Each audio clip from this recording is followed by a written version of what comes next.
nome del Padre, del Figlio e dello Spirito Nous Santo. écoutons la catéchèse du pape François à La Rome, pace sia con le voi. mercredi 17 janvier 2024. De la première lettre de Saint Paul apôtre aux Thessaloniciens. Frères, la volonté de Dieu, c'est que vous viviez dans la sainteté en vous abstenant de la débauche et en veillant chacun à rester maître de son corps, dans un esprit de sainteté et de respect, sans vous laisser entraîner par la convoitise, comme font les païens qui ne connaissent pas Dieu. Parole du Seigneur. Cari fratelli e sorelle, buongiorno. Chers frères et sœurs, bonjour. E oggi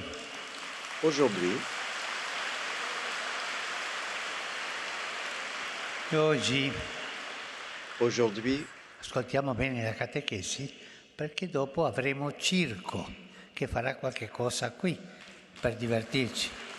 écoutons bien la catéchèse, parce qu'après, nous aurons le cirque qui fera un petit spectacle ici pour nous. Sui vizi e le virtù.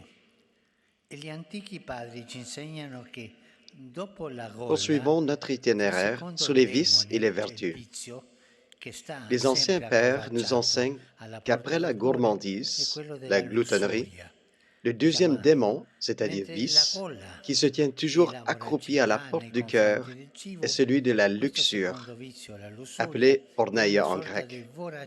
Alors que la gourmandise est une voracité envers la nourriture, ce second vice est une sorte de voracité envers une autre personne, c'est-à-dire la relation empoisonnée que les êtres humains entretiennent les uns avec les autres, en particulier dans le domaine de la sexualité.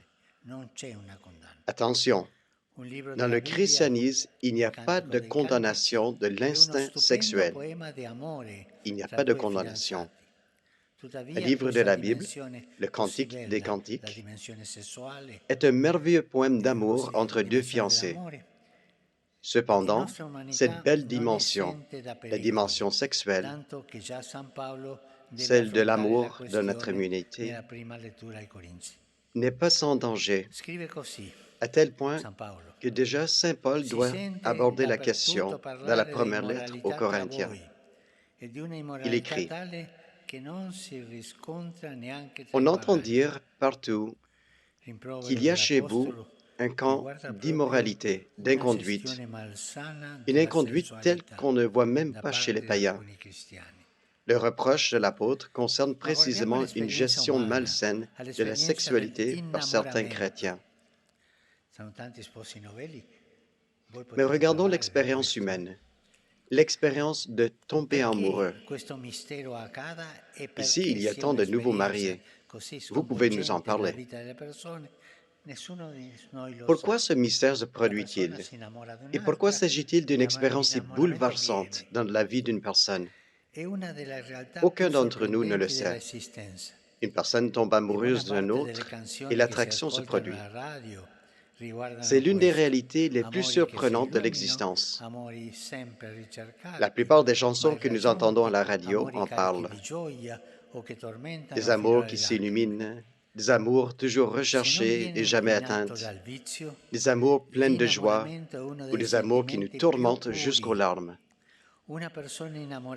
S'il n'est pas pollué par le vice, tomber amoureux est l'un des sentiments les plus purs. Une personne amoureuse devient généreuse. Elle aime faire des cadeaux. Elle écrit des lettres et des poèmes.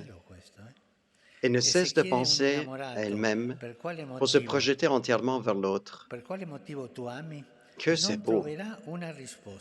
Et si vous demandez à une personne amoureuse pourquoi elle aime, pourquoi toi tu aimes, elle ne trouvera pas de réponse. À bien des égards, il s'agit d'un amour inconditionnel, sans aucune raison. Patience, si cet amour, si puissant, est aussi un peu naïf. Les amoureux ne connaissent pas vraiment le visage de l'autre. Ils ont la tendance à l'idéaliser. Ils sont prêts à faire des promesses dont ils ne saisissent pas immédiatement le poids. Ce jardin où se multiplient les merveilles n'est pourtant pas à l'abri du mal. Il est il est souillé par le démon de la luxure, et ce vice est particulièrement odieux, pour au moins deux raisons. Tout d'abord, parce qu'il dévaste les relations entre les personnes. Pour documenter une telle réalité, malheureusement, il suffit de regarder l'actualité quotidienne. Combien de relations qui avaient commencé dans les meilleures conditions se sont transformées en relations toxiques, de possession de l'autre, de manque de respect et du sens de limite. Ce sont des amours où la chasteté a fait défaut. Une vertu qu'il ne faut pas confondre avec l'abstinence sexuelle. Non, la chasteté va au-delà de l'abstinence sexuelle.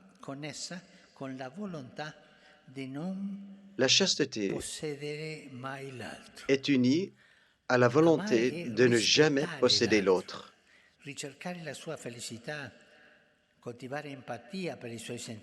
Aimer, c'est respecter l'autre, rechercher son bonheur, cultiver l'empathie pour ses sentiments, se disposer à la connaissance d'un corps, d'une psychologie et d'une âme qui ne sont pas les nôtres et qui doivent être contemplées pour la beauté qu'elles portent. Voilà ce qu'est l'amour. Et l'amour est bon. La luxure, en revanche, se moque de tout cela. Elle pille, elle vole, elle consomme à la hâte, elle ne veut pas écouter l'autre, mais seulement son propre besoin et son propre plaisir. La luxure considère ennuyeux le processus de connaissance mutuelle et ne cherche pas cette synthèse entre raison, pulsion et sentiment qui nous aiderait à conduire l'existence avec sagesse. Le luxurieux ne cherche que des raccourcis. Il ne comprend pas que le chemin de l'amour doit être parcouru lentement et que cette patience, loin d'être synonyme d'ennui, nous permet de rendre heureuses nos relations amoureuses. Mais il y a une deuxième raison pour laquelle la luxure est un vice dangereux. De tous les plaisirs humains, la sexualité a une voix puissante. Elle met en jeu tous les sens. Elle habite à la fois le corps et la psyché. Et que c'est beau. Mais si elle n'est pas disciplinée, et disciplinée avec patience, si elle n'est pas inscrite dans une relation et dans une histoire où deux individus la transforment en une danse amoureuse, elle se transforme en une chaîne qui prive l'homme de sa liberté. Le plaisir sexuel, qui est un don de Dieu, est miné par la pornographie. Une satisfaction sans relation qui peut générer des formes de dépendance. Nous devons défendre l'amour, l'amour du cœur, de la pensée, du corps. Un amour pur dans le don mutuel.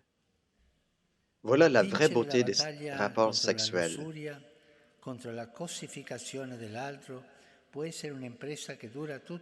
Gagner la bataille contre la luxure, contre la chosification de l'autre, peut être l'affaire de toute une vie.